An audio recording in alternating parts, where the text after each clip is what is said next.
on va se le manger tous les jours, mais 6 jours sur 7 sur ma chaîne Twitch, donc ça va quand même. On va peut-être faire une overdose les mecs, mais moi ça va, ça va. 6 jours sur 7, c'est déjà pas mal, c'est pas mal quoi. Allez, on se mange des pubs BFM, allez, on se soutien leur démarche de blocage, de manifestation, parce que malheureusement dans ce pays, quand on... Wesh, la coupe de cheveux. Ah bon? Ah bon, Marion Maréchal, la coupe de cheveux? Ah bon? ne bloque pas Paris, eh bien on n'est pas entendu. Je rappelle quand même que pendant des semaines, dès le mois d'octobre et novembre, les agriculteurs ont tenté de faire un certain nombre de manœuvres symboliques. Ils ont retourné des panneaux quoi, et ceux dans leur différence politique générale. Donc je regrette, mais je comprends qu'ils soient obligés d'arriver à ce type de choses pour pouvoir enfin obtenir ne serait-ce qu'un minimum d'intérêt ou d'écoute de la part de ce gouvernement aveugle et hostile à leur profession. Je rappelle que l'agriculture, c'est le plus grand plan social de ces dernières décennies. On a perdu 100 000 agriculteurs dans 10 ans. On va en perdre 100 000 dans les 10 ans à venir. C'est un drame sur le plan stratégique et de la souveraineté pour notre pays. Donc moi, je crois que quand ils se mobilisent pas seulement pour des raisons corporatistes, ils se mobilisent pour l'ensemble de la France et des Français. Donc vous êtes derrière eux, à côté quoi qu'il arrive, j'ai envie de dire. C'est-à-dire même s'il y a des débordements, même si il y a des intrusions comme il y a eu à Rungis. La limite, évidemment, c'est toujours la violence sur les personnes et c'est toujours la casse. Mais en l'occurrence, là, les personnes qui ont été mises en garde à vue, manifestement, ne sont pas responsables d'un saccage tel que cela a pu être dit. Il n'y aurait pas eu, en tout cas, eux disent n'avoir fait effectivement qu'une intrusion. Exactement. Et donc je trouve que ne pas être responsable de l'État, que la réponse de Gérald Darmanin et la mise en garde à vue me semble excessive. Et jusqu'alors, il y avait une certaine clémence. Pardon, mais je suis désolée, si ces personnes aujourd'hui sont dans la rue, c'est pour moi de la part de la responsabilité du gouvernement. C'est-à-dire que si, depuis des années, on n'avait pas organisé la mise en concurrence de ce secteur, si on ne les avait pas assommés de normes et de réglementations absurdes, si on avait fait en sorte de leur créer des débouchés de marché pour qu'ils puissent vivre de leur travail, si on n'avait pas laissé s'installer 1/5 des agriculteurs sous le seuil de pauvreté, s'il n'y avait pas un agriculteur tous les 2 jours qui se suicidait dans ce pays, ils ne seraient pas dans la rue. C'est des gens qui travaillent 55 heures par semaine, qui sont passionnés par leur métier, qui ne se... Putain, 55 heures par semaine quand même. Les mecs, Marion Maréchal sort d'un sondage, personnalité préférée des Français. Elle est dans le top 10 des personnalités préférées des Français. Tcha tcha tcha. Bizarre, bizarre. Il y a des bons saccages et des mauvais saccages. Non mais les mecs, moi je vous dis la vérité, hein, j'en ai fait un tweet tout à l'heure. Les gars, je me demande... Franchement, le plus grand regret de ce mouvement, c'est de ne pas avoir fait ça pendant les Jeux Olympiques. Parce que là, c'est bien mignon. Il n'y a pas d'échéance, il n'y a pas de gros accueils sportifs, etc. en France. Mais là, la répression policière, elle n'est pas gravissime, elle est même un petit peu contrôlée par Darmanin en mode on laisse faire un petit peu les agriculteurs. Mais imaginez les agriculteurs qui auraient foutu le bordel à Saint-Denis, village olympique, Jeux Olympiques. La répression policière aurait été pas la même, les mecs. Ça aurait été pas la même, les gars. Non, non, non, non, non, non, non. C'est dommage. On pourrait pas vivre ça. Après, je ne sais pas de quoi est fait demain, de quoi sera fait demain, mais je suis un peu déçu. J'aurais aimé avoir cet arc agriculture pendant les Jeux Olympiques, juste pour voir la répression policière, les ordres des Darmanin, qu'est-ce qu'il aurait fait, le nombre de gardes à vue, pardon, possiblement des flashballs dans la gueule des agriculteurs. Comme ça, là, il aurait dit, ils ont le droit de manifester. On contrôle un petit peu. Pour l'instant, on fait mollo. Vas-y, frère. Dommage. Un petit peu dommage. T'aimes pas la France pour dire ça? Comment ça? PTDR, mais tu veux que la France passe pour des clowns? Bah, clairement, vu la gueule des transports en commun, les transports publics, la France qui nous fait passer pour un pays si parfait dans le service public, si parfait dans les droits, etc. Moi, j'aurais bien aimé que le monde entier voit l'état de la RATP, l'état de la SNCF et l'état de la détresse des Français. Ouais. T'aimes pas la France pour dire ça? Non, mais j'aimerais bien que le monde entier voit la gueule de notre pays actuellement. Ouais. Merci pour les 5 subs, Persni, merci mon gars. Jure, un nouveau sub. Merci mon gars. Merci. Il y en a qui disent que c'est anti-français de dire ouais, on est contre la destruction, le downfall des Jeux Olympiques, etc. Attendez seulement. Wesh Kumo, merci pour le sub, mon gars. Attendez seulement, les mecs. Attendez seulement, vous allez voir. Attendez seulement.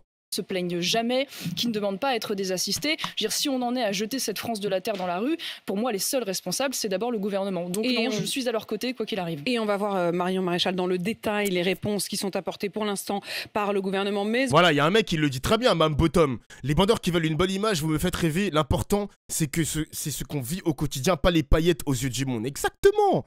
Exactement. Putain, mais toi, je te serre la main, mec. Toi, je te suce, mec. Aussi par Bruxelles, puisque c'est de là qu'une partie des réponses seront attendues. Bon anniversaire, merci Léonidas. Sur la question des jachères, sur la question du poulet ukrainien, sur la question du Mercosur. Mais encore un mot sur cette mobilisation et sur sa forme. Ce matin, sur RMC, la présidente de la coordination rurale, Véronique Le Floch, a annoncé que des agriculteurs convergent, au moment où l'on se parle, vers l'Assemblée nationale. Ok, Kubo. Ouais, ça va, Kubo? Écoutez. Ce sont les agriculteurs de partout qui s'organisent pour constituer, remplir des voitures et qui nous ont dit, nous, on arrive à Paris. Quand? Là, ils partaient ce matin. Certains partaient à 5 heures, d'autres partaient à 6 heures. Il y a des départs de partout. Ils ont décidé de venir marquer ce soutien pour nos 91 collègues qui ont été interpellés hier. Et ils seront donc... Dis-moi que t'as pas la vision d'Oflam. J'ai la vision. D'ailleurs, elle est moins maquillée, là. Elle s'est moins maquillée, Marion Maréchal. Non, mais vas-y. Elle est pas moche. On va pas commencer à commenter physiquement Mademoiselle Marion Maréchal, quand même. Moi, je veux juste... je ne dirais pas non plus le physique de ses idées. Mais laissez-moi tranquille, les gars. Moi, je veux juste la combattre politiquement. La combattre politiquement. Dans les heures qui viennent devant l'Assemblée. Alors attention, hein, c'est pas la même chose que le mouvement qui était parti d'Agen, qui là était parti en tracteur. Là, l'idée, c'est individuellement tous ces agriculteurs qui veulent se retrouver donc sur le parvis de l'Assemblée nationale. Vous y serez ? Alors, je ne sais pas si j'y serai. En tout cas, j'étais hier aux côtés des agriculteurs qui ont tenté de monter sur Paris depuis la Sologne. J'ai été également à Bruxelles aux côtés des agriculteurs qui manifestaient il y a quelques semaines de cela. En tout cas, ce que j'en conclus, c'est qu'il y a aussi une insatisfaction à la suite des annonces de Gabriel Attal. C'est-à-dire que manifestement, les agriculteurs, ils ont raison, ne sont pas dupes. C'est-à-dire qu'on a un Premier ministre qui, fidèle d'ailleurs à notre président, fait comment dire, du marketing. Donc, on a tous les mots-clés et tous les mots magiques. On a souveraineté alimentaire, on a indépendance, on a exception agricole, sauf que les agriculteurs, ils savent bien que dans le même temps, ce gouvernement a soutenu toutes les politiques de décroissance agricole qui sont en train d'être mises à l'œuvre au Parlement européen. Je pense au pacte vert, je pense à la politique de la ferme à la fourchette, je pense à la restauration de la nature, autant de politiques qui vont être mises en place, dont on sait aujourd'hui, études d'impact à l'appui, qu'elles vont aboutir à une baisse de la production européenne et à une réduction des terres agricoles disponibles. Aujourd'hui, le gouvernement et Emmanuel Macron lui-même disent on a compris le message. Bruxelles même dit on a compris le message. Hier, elle dirige une école de commerce. Je crois que c'est fini ça, Ben. Elle est plus dans l'école qu'elle a fondée. Je crois que c'est un autre mec qui dirige son école. Corrigez-moi si je me trompe, hein, mais il me semble maintenant qu'elle est consacrée à 100% dans la politique maintenant. Donc là, t'as vu la chaîne israélienne en direct qui s'est excusée pour les mensonges du 7 septembre. Ils ont débunk plein de mensonges qui ont été dits par des généraux comme les enfants brûlés, violés, etc. Au moins, on peut pas dire qu'ils sont anti-juifs. J'ai pas vu l'information, mais ok, ok. Ouais, en plus, l'école, à ce qui paraît, c'est un flop. À ce qui paraît, l'école de Marion Maréchal a été un flop. À Bruxelles, il y a eu deux annonces. L'idée des jachères et l'idée du poulet ukrainien. Ce qu'on appelle le poulet ukrainien, pour résumer, c'est la question de l'abaissement considérable des droits de douane entre l'Ukraine et l'Union européenne, pour permettre, par solidarité aussi avec le peuple ukrainien, qu'ils puissent plus facilement nous vendre leurs marchandises agricoles. Sur la jachère, prenons précisément les termes qui ont été donnés. La Commission européenne a annoncé hier une dérogation sur la mise en place de ces jachères. C'est l'une des raisons de la colère des agriculteurs. Là, les gars, le bâtiment, pour ceux qui n'ont pas la rêve, c'est le Conseil de l'Europe. C'est là où tout se joue là en ce moment, sur ce qui est le libre-échange, sur ce qui est... l'Ukraine, ils ont statué sur la question. Ils ont voté pour une enveloppe de 50 milliards d'euros sur 5 ans, je crois, allouée pour les équipements militaires pour l'Ukraine, pour continuer cette bataille contre la Russie.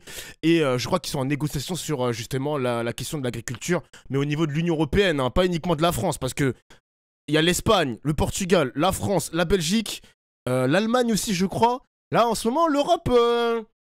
Les mecs, l'Europe va exploser, les mecs, hein. Je ne sais pas ce qui se passe. Mais il y a quelque chose qui semble pourri dans l'Union européenne.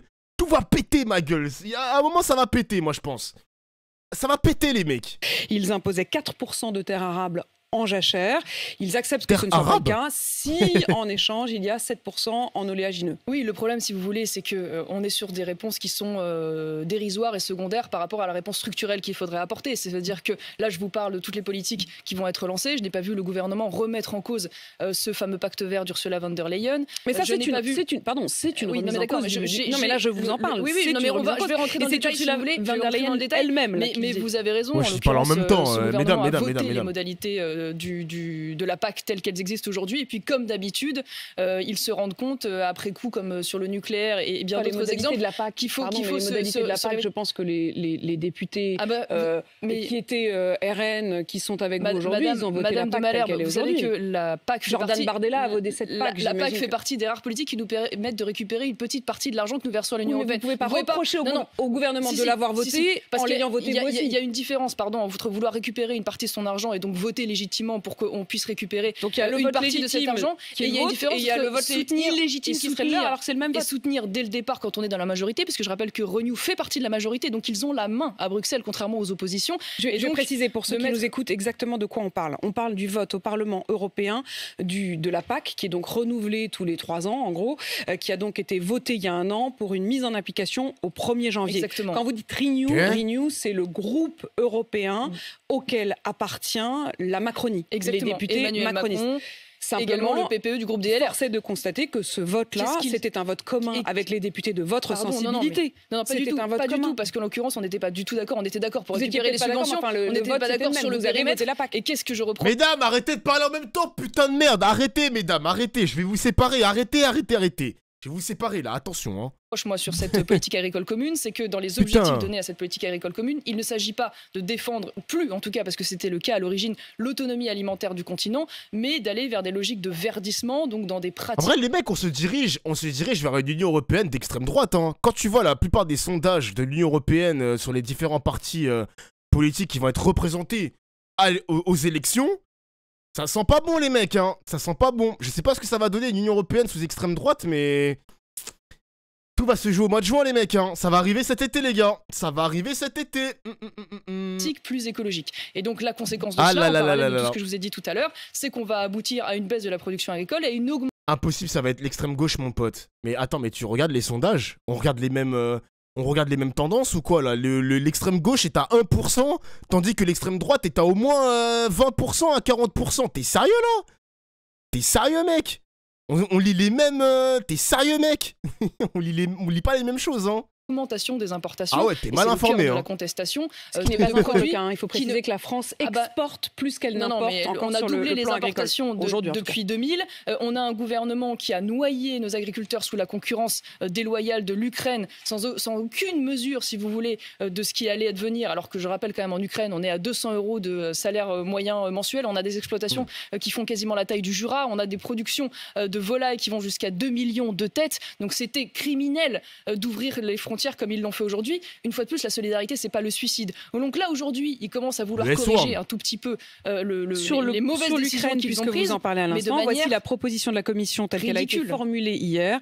La Commission européenne propose donc, oui, de prolonger d'1 an l'exemption de droits de douane avec l'Ukraine, en solidarité, comme on le disait à l'instant, avec le peuple en guerre. Mais elle dit que sur un certain nombre de points, et notamment les œufs et les poulets, il y aura, ainsi que le sucre, considéré comme un produit sensible, il y aura la possibilité de mesures correctives, c'est-à-dire de pouvoir faire pause, mettre un frein si tous ces produits envahissent. Une fois de plus, il s'agit de savoir si notre agriculture va survivre ou mourir. Aujourd'hui, c'est les termes du débat qui sont posés comme ça. Emmanuel Macron, aujourd'hui, va se rendre auprès de la présidente de la Commission. Les choses qu'ils doivent demander est très claire. C'est-à-dire qu'il doit demander, en effet, des dérogations aux conditions d'accès à la politique agricole commune. Il doit obtenir une dérogation au droit européen pour permettre la priorité nationale dans l'accès au marché public, en particulier de la restauration collective, ce qui n'est pas le cas aujourd'hui. Moi, je me souviens, j'étais élue en Provence-Alpes-Côte d'Azur, j'avais un producteur de tomates à Château-Renard dans les Bouches-du-Rhône. Il produisait des tomates à Château-Renard et dans ce même lycée de Château-Renard, on mangeait des tomates venues du Maghreb. Je veux dire, là, c'est un exemple anecdotique que je vous donne, mais c'est la réalité quotidienne de ce qui se passe aujourd'hui. On veut qu'Emmanuel Macron et un engagement ferme dorénavant de la Commission que le traité de libre-échange du Mercosur n'avance pas, contrairement à ce qui a été dit, puisque lui-même l'a défendu, puis est revenu dessus, et puis on découvre en fait que les négociations continuent malgré soi-disant l'opposition de la France. On souhaiterait qu'il bloque également l'accord de libre-échange avec le Chili, dont ses élus ont voté. Moi, je pense que, après, le Chili et la Nouvelle-Zélande, ok, le traité, il a été accepté, donc du coup, ça va être la merde pour les agriculteurs. Mais je pense que si on signe le Mercosur, c'est la fin, les mecs. Je pense que ça va être le coup de grâce pour les agriculteurs. Si c'est signé, négocié d'ici les prochaines années et tout, ce sera la mort définitive de l'agriculture. Et peut-être que ça va être l'explosion de l'Union Européenne, les mecs, on sait pas, hein. Peut-être que ça va être le moment où le bloc de l'Union Européenne va exploser dans tous les sens. À moins que la Russie gagne contre l'Ukraine et envahisse un autre pays de l'ex-URSS, on sait pas. Putain, les mecs, on vit dans un continent, oh, c'est la merde. Je sais pas ce qu'on va faire, les gars, je sais pas. Je sais pas, qu'est-ce qu'on fait? C'est quoi la solution, les gars? Qu'est-ce qu'on fait? On quitte l'Union Européenne? On va en Angleterre? On va aux États-Unis? On retourne au bled? Qu'est-ce qui se passe, les gars? Ça pue! Moi, je vous dis, ça pue! Ça pue au niveau géopolitique, ça pue au niveau du Mercosur, ça pue au niveau des traités de libre-échange, tout pue, mec! Ça pue! Putain! Tu penses que si Poutine il gagne, il va continuer d'agresser les autres pays? Y a une partie de mon chat qui pense qu'il va attaquer aussi les autres pays de l'ex-URSS. C'est un peu risqué parce que les autres pays de l'ex-URSS font partie de l'OTAN. Donc là, cette fois-ci, ça va pas rigoler. On va littéralement partir dans une guerre mondiale. Soit Poutine s'arrête à l'Ukraine et après, faut voir la suite. Mais là, t'as le sentiment quand même qu'il y a quelque chose qui va finir par exploser, les mecs. C'est un peu ce sentiment qu'il y avait à la guerre froide. À la guerre froide, les gars. C'est comme ce sentiment guerre froide, mais en pire, hein, parce que les sanctions, ça c'est ce que j'ai lu sur des articles, les sanctions infligées à la Russie de la part de l'Union Européenne et des États-Unis sont pires qu'à l'époque de la guerre froide. T'es bien pessimiste.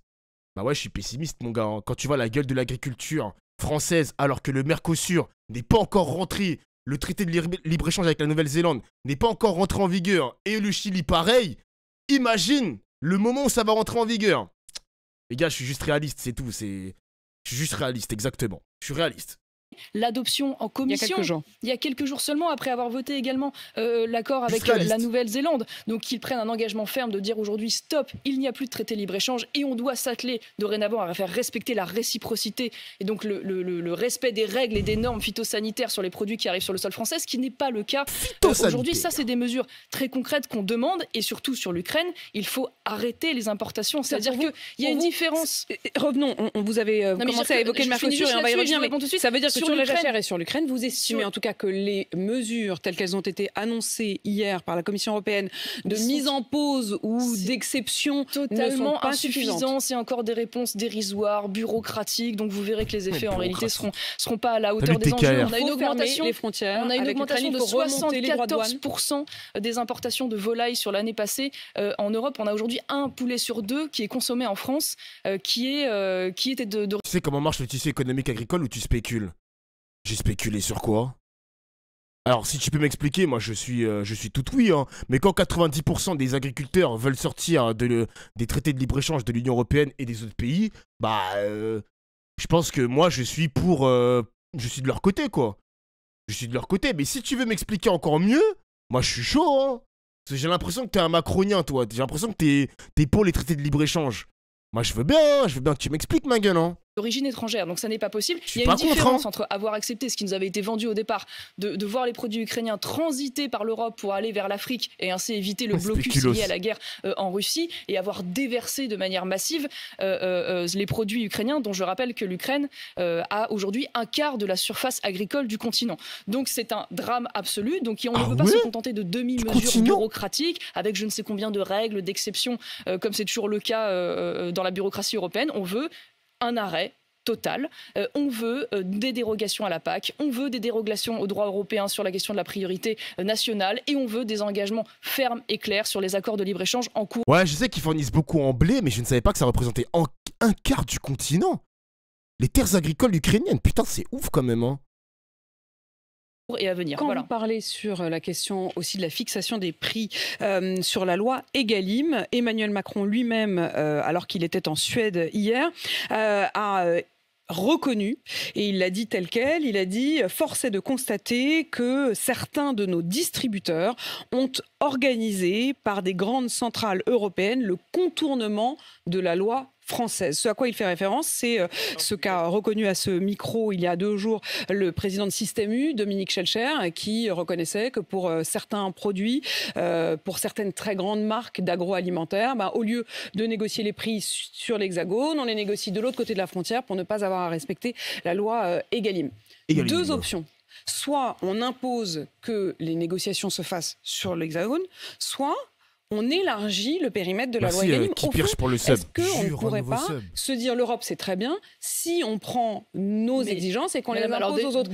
Quel est votre angle de vue là-dessus? Première chose, on ne le découvre pas. Je veux dire, le fait que la loi Egalim soit détournée et pas appliquée. Pour vous, Emmanuel Macron fait semblant de découvrir. Ça fait des mois et des mois et des mois que les agriculteurs alertent là-dessus et qu'il ne se passe rien. Bon, une fois de plus, il a fallu attendre qu'ils aillent dans la rue pour qu'on se réveille. Donc maintenant, la ligne de conduite, elle est simple. Soit on est capable, et la France est capable, et moi je crois qu'elle pourrait être capable, si elle s'en donnait les moyens, d'imposer un certain nombre de choses au niveau européen, soit elle n'y parvient pas pour différentes raisons, et dans ce cas-là, elle doit être capable de faire appliquer ça au niveau national. Mais au-delà de la question de la fixation des prix, une fois de plus, j'y reviens, il y a la question de la concurrence déloyale, parce qu'il y a aussi beaucoup de choses qui sont liées à une réponse franco-française, parce que évidemment, il y a la question de l'Union européenne, mais il y a aussi la question de la surtransposition des normes françaises. On pourrait parler de la filière de la betterave, on pourrait parler de la filière de la pomme, on pourrait parler de la filière de la cerise. Autant aujourd'hui de produits qui ont des réglementations et des normes beaucoup plus lourdes en France qu'en Europe et évidemment par rapport à l'extérieur de l'Europe, et dont pourtant on subit la concurrence directe de produits européens, allemands par exemple pour la betterave, ukrainiens également pour la betterave, pommes polonaises, et qui arrivent sur nos étals sans que on ait vérifié les résidus phytosanitaires. On n'aime pas la betterave ici. On préciser les choses telles qu'elles sont aujourd'hui. Encore une fois, on peut avoir des craintes sur l'avenir, mais au moment où on se parle, la France exporte davantage qu'elle n'importe sur le plan agricole. Parfait, madame. Mais la conclusion, quand même, c'est que la baisse de la production française, elle est indéniable, que depuis les années 2000, on est passé de deuxième puissance. Mais elle est bien mignonne, Apolline de Malherbe, à dire on exporte plus qu'on importe. D'accord, pas de problème. Mais alors pourquoi les agriculteurs sont dans la rue, là? Il y a bien une raison de pourquoi ils sont dans la rue, quand même. C'est une dinguerie, quand même. C'est pour le sucre, la betterave. Ok. Il n'y a pas de problème. Ok. Merci de la précision. Puissance exportatrice que ça baisse, je suis bien d'accord, mais je vous dis simplement, les faits, c'est qu'aujourd'hui nous avons une balance commerciale. Le fait aujourd'hui, c'est que le modèle agricole qu'on a construit, le modèle économique autour de l'agriculture qu'on a construit ne fonctionne pas et aboutit à la disparition de notre agriculture française. Donc moi, ce que je veux à un moment donné, c'est plutôt que d'entendre des mots-clés comme souveraineté et indépendance, qu'on s'en donne les moyens, et si on ne parvient pas à obtenir une majorité pour changer cela au Parlement européen, qu'on négocie des dérogations. Donc on engage un rapport de force.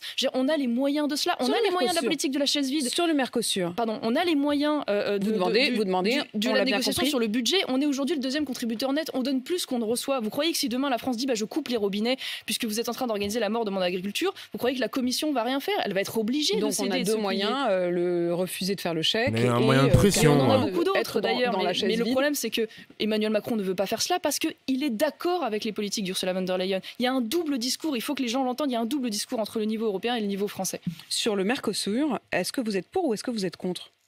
Je suis contre. Parce que vous étiez proche, en tout cas à un moment, je ne sais pas où est-ce que vous en êtes aujourd'hui, de Jair Bolsonaro. Lui, il est pour. Proche, non mais d'accord, mais... Il vous a invité là-bas, il a échangé avec vous.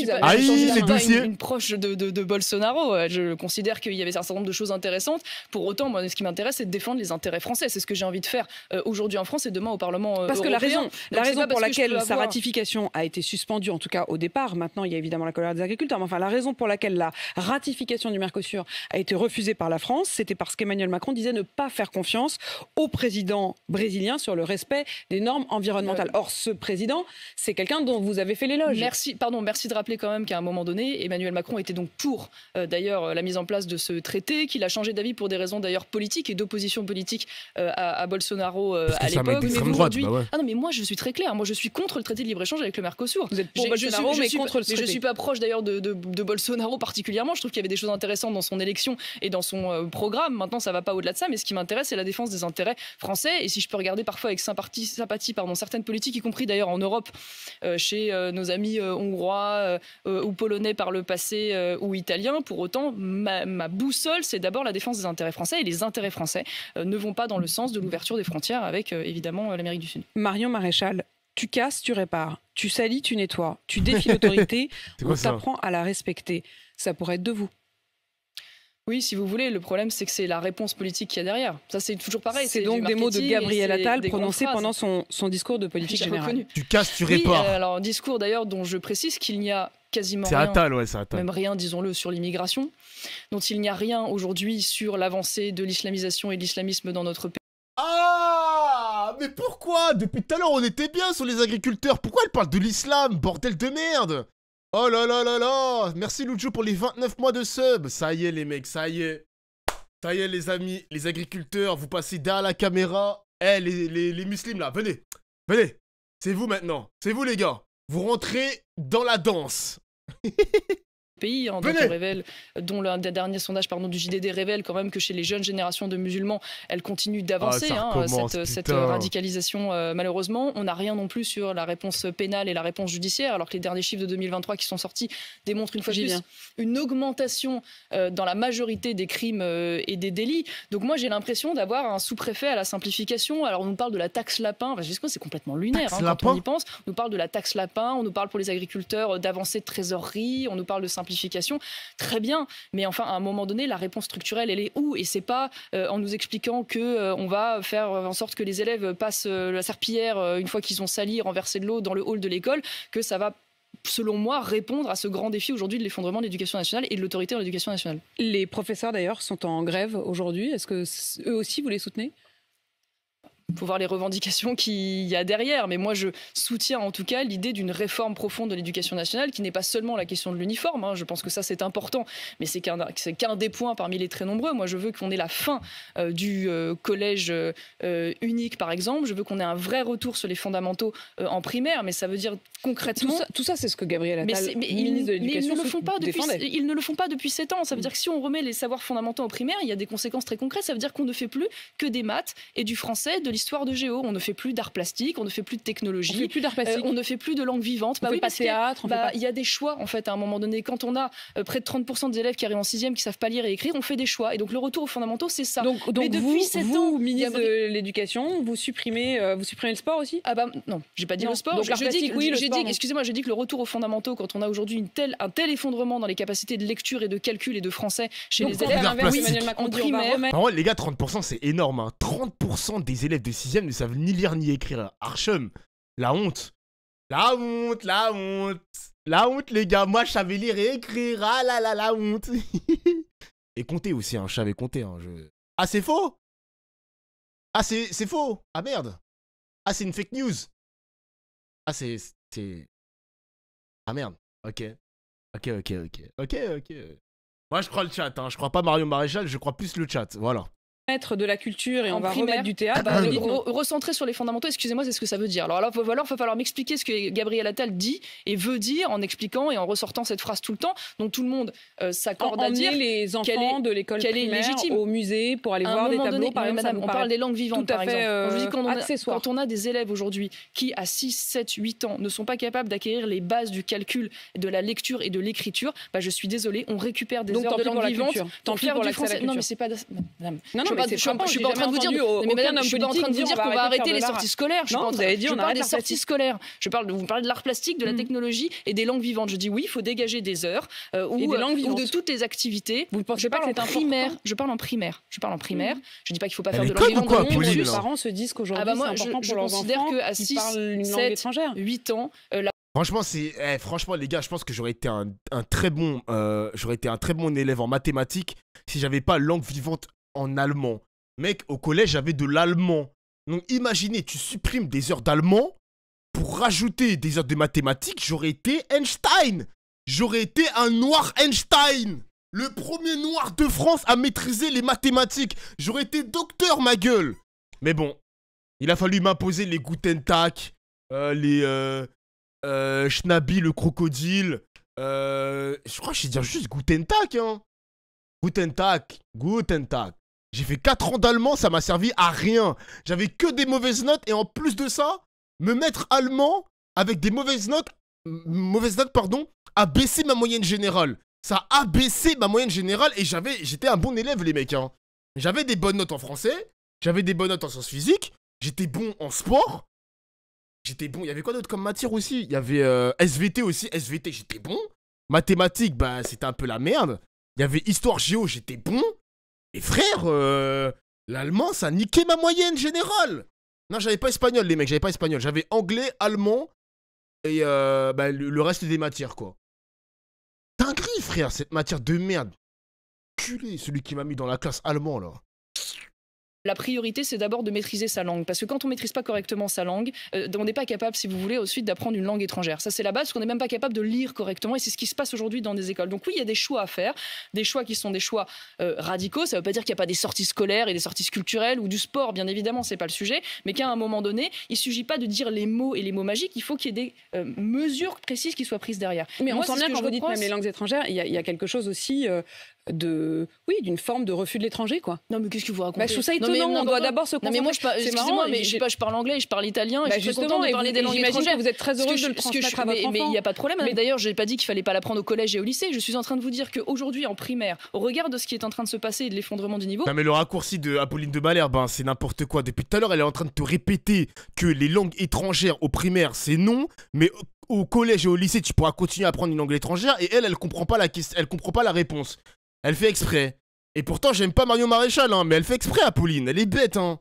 On a besoin de dégager des heures et donc on a besoin de se recentrer sur les fondamentaux. Voilà, c'est un choix éducatif pour pouvoir remonter le niveau et faire en sorte qu'on n'ait pas autant d'élèves qui arrivent en 6e avec si peu de capacité de maîtrise de la lecture, de l'écriture et du calcul. C'est tout ce que je dis. Et une fois de plus, moi ce que je dénonce, c'est l'hypocrisie permanente. On a un Gabriel Attal qui, une fois de plus, va utiliser tous les mots-clés de la droite qui vont faire tilt. Donc ordre, savoirs fondamentaux, autorité, indépendance, souveraineté. Mais quelles sont les politiques derrière? Et une fois de plus, Gabriel Attal, il est comment dire, responsable de la politique menée depuis 7 ans par ce gouvernement. Marion Maréchal, vice-présidente du groupe Reconquête et candidate. Ah là là là là.